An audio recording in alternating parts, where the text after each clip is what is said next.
앞서 보신 것처럼 집값 급등에 재산세 폭탄이 날아들고 있는데 이런 상황은 앞으로 더 심해질 수도 있겠습니다.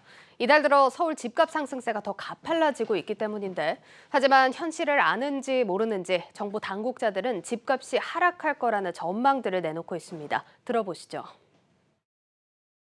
갈수록 과도한 레버리지가 주택가격 하방 리스크로 작용할 것으로 무리하게 대출을 해서 연끌을 해서라도 이렇게 만약에 구매를 한다면 나중에 처분해야 될 시점에 그때 자산 가격이 재조정이 일어나면 정말 굉장히 힘든 그런 상황입니다. 지난 5월 이후 홍남기 부총리는 3차례, 또 노형우 국토부 장관은 2차례 집값 하락론을 꺼냈습니다. 이런 말이 시장에선 좀처럼 먹혀 들어가지 않는 모습이죠. 정부는 왜 집값이 떨어진다고 보고 있고 시장은 왜 반대로만 움직이는 건지 오늘 경제 뷰포인트에서 살펴보겠습니다. 조현석 세종시 주재기자 화상으로 연결이 되어 있습니다. 조 기자, 먼저 정부가 집값이 고점이라고 보는 근거부터 한번 살펴볼까요? 네, 경제당국이 집값이 고점이라고 보는 근거는 한국은행이 최근 발표한 금융안정 보고서의 분석입니다. 보고서엔 서울 지역 아파트 가격이 장기 추세에 비해서 많이 높아져 있고 소득 대비해서도 높은 수준이기 때문에 고평가 상태다 이렇게 판단했습니다. KB국민은행 자료를 보면 이번 정부 첫 해인 2017년 10배 정도였던 이 비율이 현재는 17.4배까지 올랐습니다. 1년 소득을 다 모아도 집 사는데 17년 이상 걸린다는 의미입니다. 화면 오른쪽의 그래프를 보시면 파란색이 신용 레버리지 갭을 나타내는데 GDP 대비 신용대출의 비율의 장기 추세선을 계산한 뒤에 실제 값이 추세에서 얼마나 이탈했는지 보여줍니다. 그런데 이게 2008년 금융위기 이후 최대로 벌어진 모습을 확인할 수 있습니다. 이렇게 주택 가격이 현재 고평가가 되어 있으니까 앞으로 조정 과정이 진행될 수 있다. 이렇게 경고를 정부가 하고 있는 거군요. 네, 소득과 괴리되거나 장기 추세를 벗어난 주택 가격은 과거 경험에 비춰보면 그 갭을 메꾸는 과정을 거치게 됩니다. 때문에 현재 고평가되어 있다면 앞으로 조정 과정이 진행될 수 있다는 거죠. 관건은 조정 시기가 언제일지 또 조정폭이 얼마나 될지 여부입니다. 한국은행은 이에 대해선 전망을 유보했지만 정부는 한국은행의 분석을 바탕으로 2, 3년 후 집값이 떨어질 수 있다고 분석했습니다.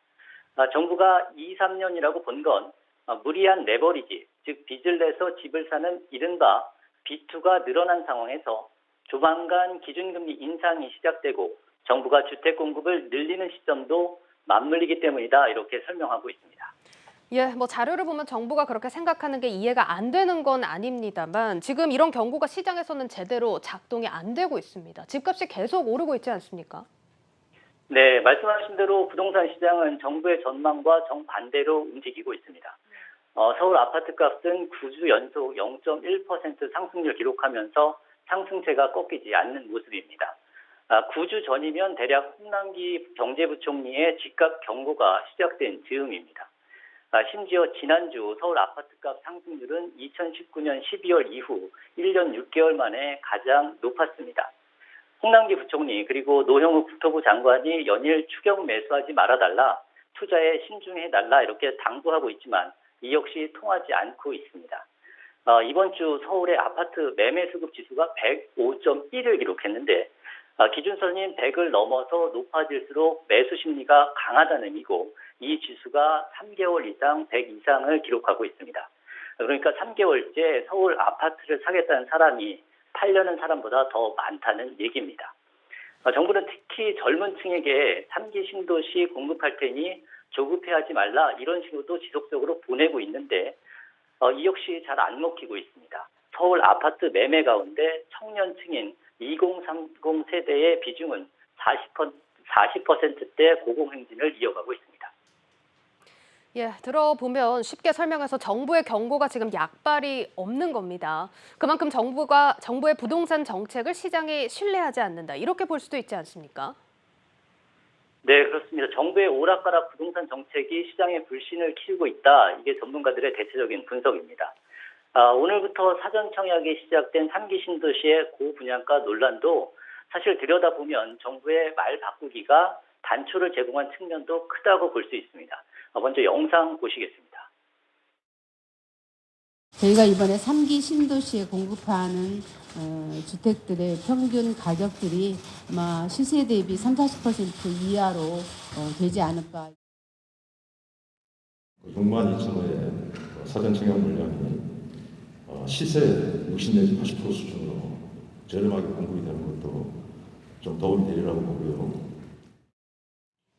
예, 지금 두 장관의 얘기 들어봤는데 김현미 전 국토교통부 장관의 발언은 다소 애매한 부분이 있는 것 같습니다.